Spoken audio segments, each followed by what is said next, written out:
Bonjour, donc demain c'est la rentrée. Ça veut dire que des couples sont rentrés de vacances ou ma foi, cas un cas, ça s'est bien passé, mais on n'a pas forcément réglé tous les soucis et on les retrouve à la rentrée. Alors peut-être pour commencer sur de bonnes bases, se dire que ce qui est important c'est la longévité, mettre peut-être un petit peu son orgueil dans sa poche et se demander si ce qu'on traverse c'est un orage ou est-ce que c'est un tsunami. Est-ce qu'on peut y faire quelque chose ou pas? Et déjà, le premier conseil que je pourrais vous donner, c'est que quand on est en colère contre quelqu'un, on a envie surtout de quoi? De ne pas s'en approcher, de ne pas être gentil, de pas lui faire passer le sel, etc. Et en fait, c'est le contraire. Quand le couple est en danger, c'est là qu'il faut être le plus prévenant, le plus attentionné pour dire on va régler les soucis, on va s'accorder sur des choses, mais par contre, on va continuer de s'aimer parce qu'on s'aime quand même.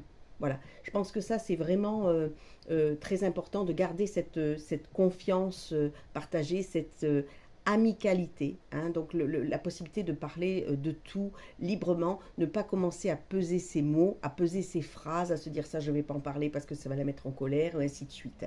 Euh, alors, la sexualité reste bien sûr importante, mais là, ce n'est pas la priorité et ce n'est pas comme ça qu'on règle les soucis. C'est vraiment par la parole, en parlant, en essayant de se comprendre, en essayant de mettre un petit peu d'eau dans son vin pour essayer de trouver cette fameuse longévité dans le couple.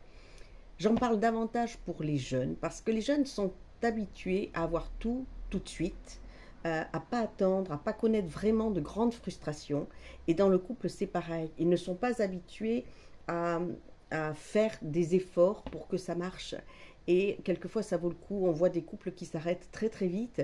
Et peut-être qu'avec un peu de d'intelligence, de d'essai, de combativité aussi pour sauver son couple, de compréhension, de bienveillance et surtout de communication extrêmement authentique, forte, eh bien ça pourrait marcher.